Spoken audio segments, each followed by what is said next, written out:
Nearly 10 years ago, a lucrative lodge and convention center at the Gulf State Park was destroyed by Hurricane Ivan. Since then, this land has sat idle, waiting for construction.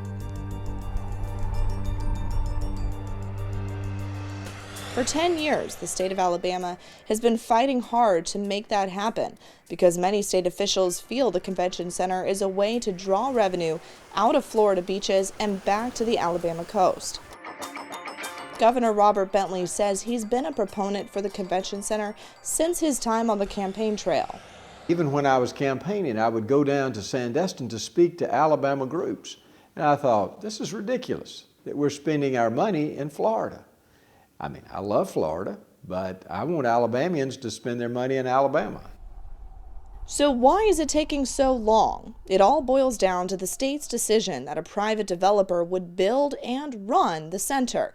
In 2005, 2 separate lawsuits were filed, claiming it was unlawful for a private company to develop on state land. I decided to file a suit on behalf of the citizens of the Baldwin County to stop to get a judge's opinion as to the legality of building the Gulf State Park the way the governor wished to do it. Former Baldwin County District Attorney David Whetstone says the original plans were not in line with the law at the time. I thought it was a good idea before, but it was reckless to risk $1 billion of state revenue on something that was illegal. And eventually the Supreme Court of Alabama did declare it illegal. The Gulf oil spill of 2010 caused another issue. The state wanted to use BP money to build the center, with a private developer building an adjoining hotel. We don't think it's legal to use the BP money to build a resort. We think there's very clear guidelines at the federal level there.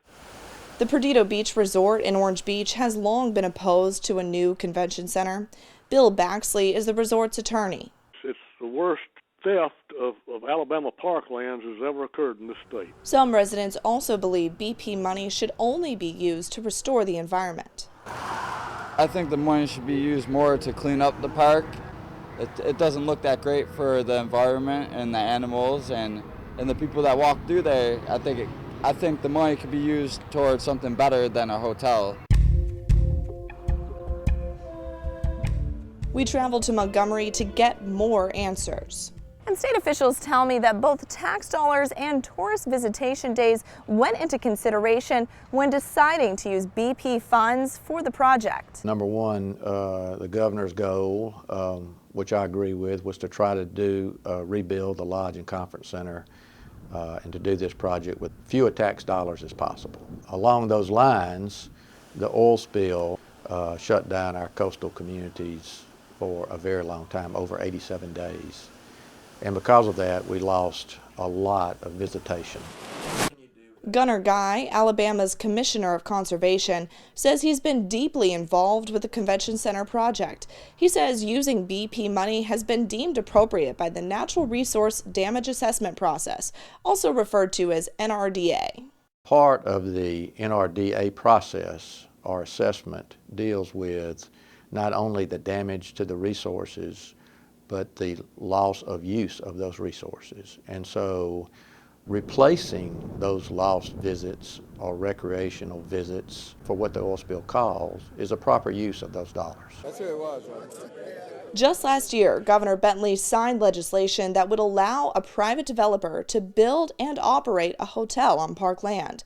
I asked the governor how taxpayers fit into the equation. First of all, the people who are working on it, the policymakers and the legislators, I mean, they're getting paid anyway. This has nothing to do with them, except they passed some legislation that helped me get this placed in the correct order so that we could get it done. The money itself is coming from BP money. This is not taxpayers' money. In fact, there's no taxpayer money going into it. Governor Bentley told me the state received $100 million from BP after the Gulf oil spill. $85 million is going directly to Gulf State Park, with about 2/3 of that earmarked for the convention center. The rest will go towards fixing park trails, the golf course, and camping areas. Bentley is optimistic about the revenue the project will generate not only for southern Baldwin County, but for the rest of the state. If we make more money there, then we'll be able to support and sustain all the other parks across the state, and that'll bring in more tourism to the state of Alabama.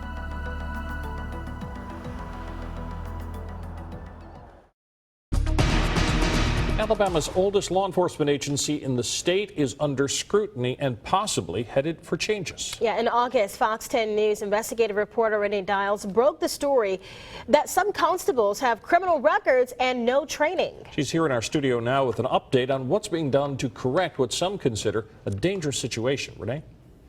Well, Bob and Lenise, Larry Sheffield's arrest for murder in July put the office of constable in the spotlight. Now, I discovered a number of constables have arrest records here in Mobile County, and I told you about some of their convictions. Part of the problem could be that constables don't have to have any training, and there is no agency or commission that has oversight over these elected law enforcement officers. Any solution to the situation will have to come from Montgomery, and that's where we continue our investigation. Constables under scrutiny. They are the only law enforcement representatives in Alabama.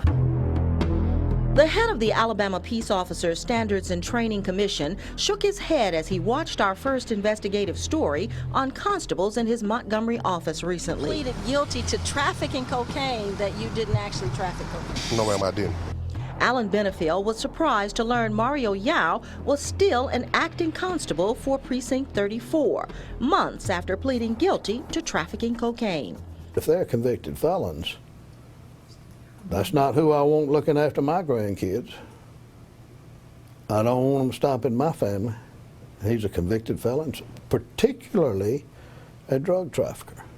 But Yao made it clear in August he intended to finish out the remaining 2 years on his term despite the felony. I've also been informed that if you do get a felony offense that you would have to be impeached, because it's not just like you can just be thrown out of office. But that's exactly what Benefield says should happen.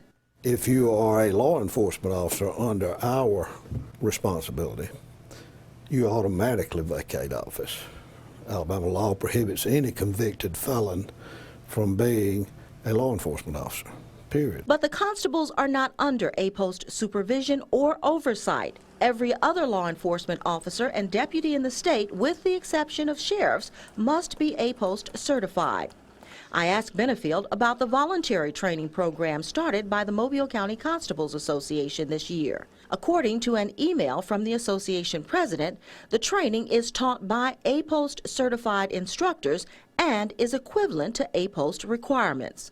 So we did a quick search in our database of those individuals he said were APOST certified instructors. We don't have them. We don't know who they are. The ones listed were not instructors. I've tried to contact the president of the Mobile County Constables Association several times to set up an interview to talk about their training program. Now, the association sponsored its first training academy just a few months ago, and one of its students was Mario Yao. Yao told me he skipped the part of the course on firearms. His felony prohibits him from possessing one. I don't carry one now because I'd just rather do with pepper spray. It's too much shooting that's going on now with law enforcement. It seems like that's the only thing they resort to. He's an embarrassment to this office, and he doesn't need to be out there representing the office. Longtime Constable Leo Bullock says voluntary training is not enough. He believes many constables oppose mandatory training because it requires a criminal background check. The media's done a good job for me on exposing what some constables are. They're not all convicted felons, but they may have something in their background that eliminates them from holding this office. For example, Yao was arrested for drug trafficking 4 months before he became constable. That pending case would have disqualified him from APOST training. We will not accept an applicant who has a pending criminal charge or who is on probation for a charge. Benefield says some misdemeanor convictions could also bar a candidate from training. Domestic violence being one of those charges. I think if we're going to keep the office viable, we need to put it to work properly and have set in place standards, training, and the Commission of Oversight. Bullock says he's working on 3 bills for the next legislative session. One of the bills is similar to the one he tried to get through in 2012. So I'm going to use the 2012 legislation that he introduced that helps establish that training commission or oversight to police the office, as well as set the standards in training. Bullock says the second bill will have constables elected by House districts instead of voting precincts. There are 88 precincts in Mobile County compared to only 10 House districts. The final bill will designate constables as the process servers for district court. This will free up sheriff's deputies to tend to the criminal matters and improve response times for their department. Alabama's next legislative session is March 2nd. Bullock says he hopes to have all of the local delegation on board before then. I plan to make sure that during the holidays, Christmas holidays, I am able to personally visit with every representative here in Mobile County, as well as every senator, and have their signed-on support. Bullock says without legislation to bring needed oversight and training to the constables, he sees only one other alternative. If we don't modernize the office and get a commission to oversight, we need to get rid of it. It's dangerous. Now, Bullock has already been in contact with some local lawmakers, and now that the midterm elections are over, he hopes to have someone signed on to sponsor those bills. And of course, our investigation is certainly not over, and I'll let you know whenever there are some new developments. Okay, why is it that some counties have constables and others don't? Well, there are 67 counties in Alabama, and only about 30 of them have constables. The others, including Baldwin County, did away with the position through legislation. Now, in the counties that do have them, there are supporters who believe the constables could be an asset to law enforcement if they had training and oversight. That's the important thing. Yes. 70 years ago, my grandfather, along with about 150,000 other people, attacked the beaches of Normandy, France. In 1943 is when he became Chief of Staff of the 7th Corps. And the 7th Corps was the group that attacked at Utah Beach. June 6, 1944, he attacked those on it. The first thing that my grandfather did in connection with Normandy is he was in a secret plan called Operation Wadham in the Calais area to make the Germans think that the main attack was going to be much north of Normandy. And that was a secret operation for about 3 weeks in England. And what that was to trick the Germans to make them think that the invasion was going to occur at Calais, which is the shortest distance between France and England.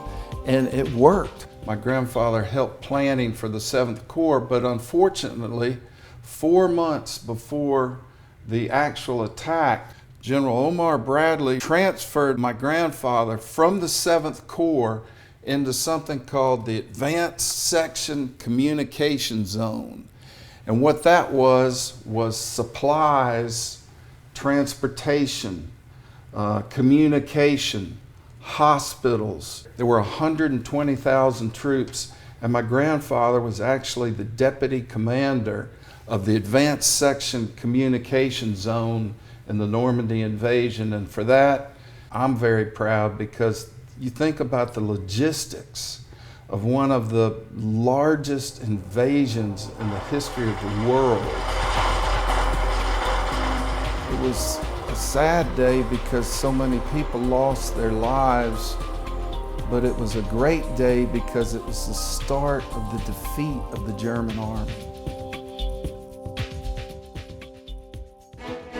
We're remembering the sacrifices that people made, the fact that it was such a team effort and so many groups that didn't get the actual glory of the day, but were behind it because they were Americans. And just one of these people was my grandpa, Hugh Court, Chief.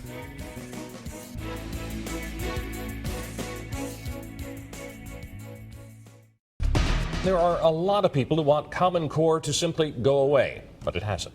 Some parents aren't waiting for the schools to get rid of the new standards. They've dumped the school system. Fox 10 News reporter Renee Niles talks to a mom who's taken a drastic step. This is part 4 of our investigation into the Common Core controversy. Even if some parents have thought about homeschooling their children since Common Core standards were implemented in Alabama, it's not really an option for most. Many parents work, or they may not feel their family has the discipline needed to homeschool. But one mother here in Mobile County says she's had enough. She pulled her 2 children out of public school this year. You go ahead and get started on your time for learning. Kira. The classroom for 9-year-old Kira and 10-year-old Hayden is just a short trip to the family living room in Sims. Gwen Wilkerson started homeschooling her children after she became fed up with Common Core.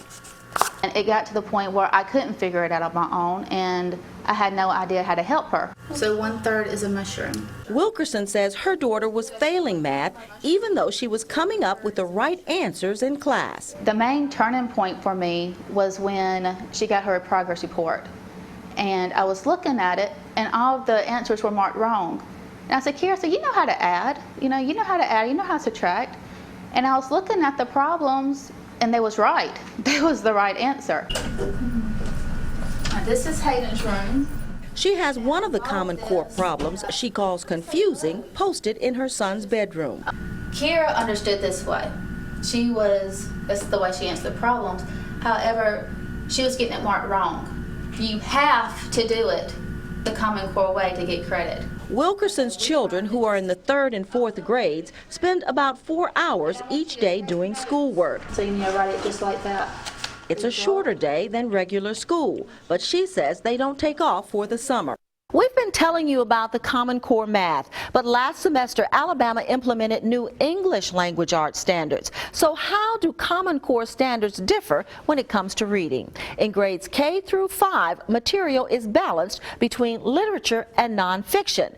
Beginning in 6th grade, students read more of what's called literary nonfiction, and that includes essays and journalism. Now the idea is to expose students to a wider range of information. Baldwin County Assistant Superintendent Hope Zena says the reading standards got off to a rough start. Overall, countywide, those scores were lower than we would have liked. This year was not even a benchmark year. Zena says the state is working out some glitches. Math scores were much higher in the state, but we've had 2 full years of that. So to educators, that says we're teaching the standards and these students are succeeding. Those scores were much better. We need a little bit more time under our belt to teach these reading and language arts standards. Zena is confident Common Core standards will help students in Alabama reach the same levels of achievement as students in other states. Students in the state of Alabama are smart. Teachers work hard. We have smart students, and they deserve to be able to function on that national level. I asked Wilkerson if she's worried her children might be left behind because they're not in traditional school. I do worry about when they get older, if I'm going to be able to help them as much. But there's just so many support groups here. There's so many different homeschool co-ops. I know so many parents who homeschool that I have the support group. If I don't understand something, I have a list of people to call. It doesn't appear that Common Core is going away. In fact, students will get another dose of Common Core when new science standards are implemented next year. Tomorrow, we'll take a look at what some see in the future for Common Core and how some states are now challenging it. Be sure to check out all of our stories this week on our website, fox10tv.com. The Mobile area's biggest manufacturer is a firm that keeps growing from its complex of buildings on the Mobile River. I'm talking about Austal USA, the Mobile branch of an Australian company that has 4,200 workers building ships for the U.S. Navy. The biggest question is, how long will that government work last? I went to Austal looking for answers.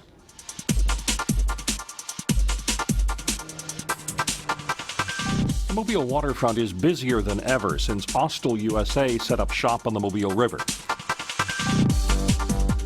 Founded in 1999, the American branch of the Australian company has invested millions of dollars to build a state-of-the-art facility to construct littoral combat ships and high-speed transport ships for the U.S. Navy. Austal USA's President Craig Perciavalle took me on a tour of the shipyard, which has an annual payroll in excess of $200 million. While it provides a good living for those who work there, not everyone in Washington is happy with the littoral combat ship program. In July of this year, the Government Accountability Office found it was more expensive to operate an LCS than a larger frigate with more crew members, that sailors assigned to serve on board an LCS needed a long time to train, and that the ships faced unrealistic maintenance plans. Still, Navy Secretary Ray Mabus had praise for the program. I think that Austal and the Austal workforce is doing a terrific job of building the joint high-speed vessels and the littoral combat ships. And they're coming in, the Navy is very, very pleased with these ships. Perciavalle told me much of what the GAO reported is old news. You know, there are things that come up when you're dealing with a first-in-class shipbuilding program that ultimately get addressed, and we've certainly been addressing them as the program matures. It's also been widely reported that Defense Secretary Chuck Hagel ordered the Navy to trim its order for new LCS from 52 to 32. 52 is a big number, but we can keep it at 32. That's a real positive step. So the talk is, should we continue beyond the 32 or not? Presently, though, the Navy shipbuilding plan, as we understand it, consists of 52 LCSs. And that's true, according to congressional sources. They tell me the Navy has a requirement for 52 of what it calls small surface combatants. But the Secretary of Defense has called for trimming the LCS program and limiting the current buy to 32 vessels. Navy Secretary Mabus signaled there may be need for change in the program. This is not unusual. This is not anything out of the ordinary. We do it on every single ship type we have in the Navy.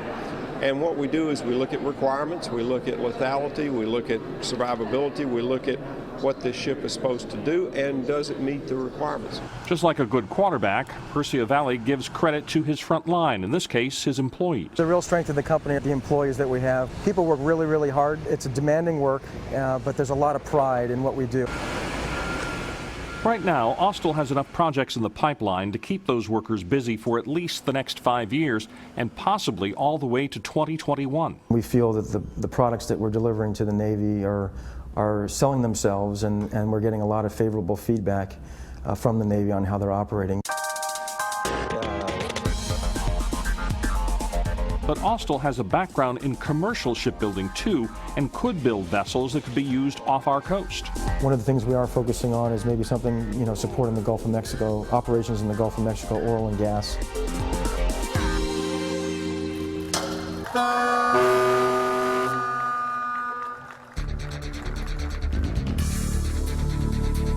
There's nothing like launching a ship, watching it float, watching it get tested, watching it run.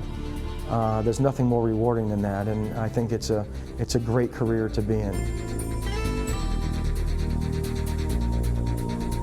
And as for the future, Secretary Hagel commissioned a task force to look into the future of the program, including alternative proposals from the Navy and possibly a completely new design, existing ship designs, and a modified LCS. So what's the latest on that? That study was completed in July. The House Armed Services Committee was supposed to get a classified briefing from the Navy about that in September, but it was canceled. I also tried to speak directly with the Secretary of Defense about the Navy's plans, but never received the courtesy of a reply. Of course, there will be a new presidential election in 2016, and that could bring a new direction for the LCS program and Austal USA. Now, if you want to see my complete interview with Craig Perciavalle, where he talks about relations with local communities and lawmakers and more, it's available now on our website, fox10tv.com.